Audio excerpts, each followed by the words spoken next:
शादी की पहली रात जैसे ही मैं और मेरे पति मूड बना रहे थे, तभी ही दरवाजे पर जोर से दस्तक हुई और मेरी बुआ सास की आवाज आई, बेटा बाहर आओ। मैंने जल्दी से कपड़े पहने और मन ही मन सोचने लगी, क्या तरीका है ये। बाहर आते ही उन्होंने कहा, आज तुम्हारी सुहागरात है, सब अच्छे से करने की जिम्मेदारी तुम्हारे ऊपर है। बबुआ अभी नादान है। मैं शर्माते हुए मन में सोचने लगी, 4 महीने फोन पर बात करने से ही समझ आ गया था कि आपके बबुआ कितने नादान हैं। मैंने बोला, ठीक है बुआ जी। बुआ जी बोली, बस जल्दी से पोता या पोती का मुंह दिखा दो, अब नेक काम में देरी बर्दाश्त नहीं होती। खैर, मैं अपने कमरे में आई और पति के साथ शरारत भरी बातें हुई और फिर वही हुआ जो होना होता है। लेकिन अगले कुछ दिन घर में मेहमानों का आना जाना लगा रहा। हर बार जब कोई महिला आशीर्वाद देती तो कहती, जल्दी से एक बच्चा दे दो। पहले तो मैं शर्मा जाती, लेकिन धीरे धीरे ये बात सुन सुनकर मुझे भी अब चिढ़ होने लगी थी। एक दिन मैंने पति से कहा, हमें डॉक्टर से मिलकर बच्चे के बारे में सोचना चाहिए। शादी को 6 महीने हो गए हैं। उन्होंने जवाब दिया, पागल हो क्या, शादी में खुद इतना खर्चा हुआ है, बच्चे की जिम्मेदारी एक बड़ी जिम्मेदारी है।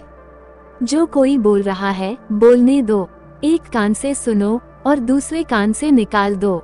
मुझे गुस्सा आ गया और मैंने कहा, आप तो दिन भर घर से बाहर रहते हैं, सुनना तो मुझे पड़ता है। घर के लोग तो बोलते ही हैं, साल में एक बार फोन करने वाले भी हेलो बोलने के बाद सीधा पूछते हैं, बहू को कुछ है। अब कैसे सबको जवाब दूं? इस तरह पहली बार हमारी लड़ाई हुई। फिर एक दिन मेरी सास मुझे समझाने लगी, बेटा जल्दी बच्चा पैदा करो, यदि कोई दिक्कत है तो खुलकर बोलो, डॉक्टर से बात करते हैं। मैंने भी कह दिया, मैं तो चाहती हूँ पर आपके बबुआ नहीं चाहते हैं। अब घर में बवाल मच गया। किसी तरह मेरे समझदार ससुर जी ने समझाया और बात को खत्म किया। 2-3 दिन तो किसी ने कुछ नहीं कहा, लेकिन एक दिन शाम को फिर यही बात उठी। मेरे पति ने कहा, अभी मेरी कमाई इतनी नहीं है कि एक बच्चे की जिम्मेदारी ले सकूं। माँ ने तुरंत कहा, बच्चे के पीछे करोड़ों रुपए खर्च होंगे क्या, जब पैदा होगा तो अपने भाग्य से लाएगा। तुम्हारे पापा की छोटी सी नौकरी में मैंने 3 बच्चे पाले हैं। मेरे पति के पास कोई जवाब नहीं था। तभी मेरे ससुर जी बीच में आए और बोले, मेरी कमाई कम थी लेकिन हमारा खर्चा भी कम था, इसलिए बच्चे पल गए। पहले हमारी जरूरतें सीमित थीं, रोटी, कपड़ा और मकान। इसके अलावा अन्य किसी चीज की जरूरत नहीं थी। लेकिन आज रोटी, कपड़ा, मकान और इंटरनेट जिंदा रहने के लिए जरूरी है। पहले एक फोन से पूरा घर काम करता था, लेकिन आज जितने सदस्य उतने फोन और उतना रिचार्ज। हमारे समय में स्कूल में 2 बच्चे पढ़ने पर एक को फुल फीस थी और एक को हाफ फीस। 3 पढ़ने पर 2 को फुल और एक की पूरी तरह माफ। स्कूल का काम सिर्फ पढ़ाई थी। ड्रेस, किताबें, कॉपी कहीं से भी ले सकते थे। लेकिन आज सब कुछ 4 गुने दाम पर लेना होता है, उसी स्कूल से। खाने में हमारे लिए दाल, चावल, सलाद और रोटी पर्याप्त थे। स्कूल में रोटी, सब्जी, पराठा और अचार यही ले जाते थे। लेकिन अब कंपटीशन में बच्चों को कॉन्टिनेंटल खाना देना पड़ता है।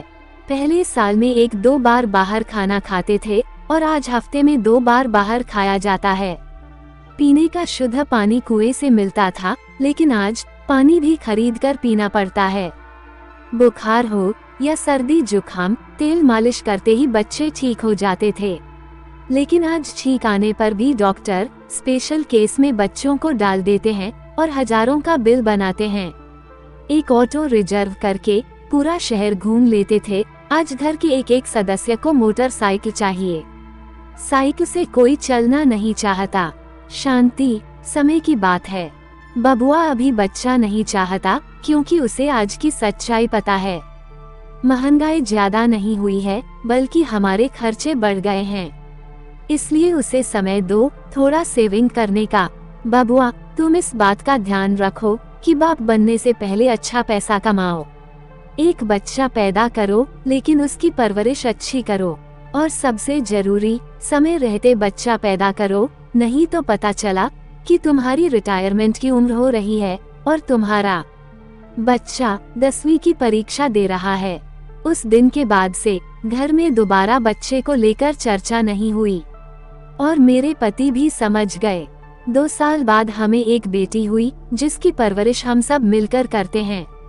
घर के बड़े बुजुर्ग अगर समझदार हों तो घर हमेशा सही दिशा में चलता है और खुशहाली बरकरार रहती है। मेरी यह कहानी एक संदेश है कि हमें अपने खर्चों और जिम्मेदारियों को समझकर सही समय पर सही निर्णय लेना चाहिए। इससे न केवल हमारी जिंदगी बेहतर होती है बल्कि हमारे परिवार की भी खुशहाली बनी रहती है।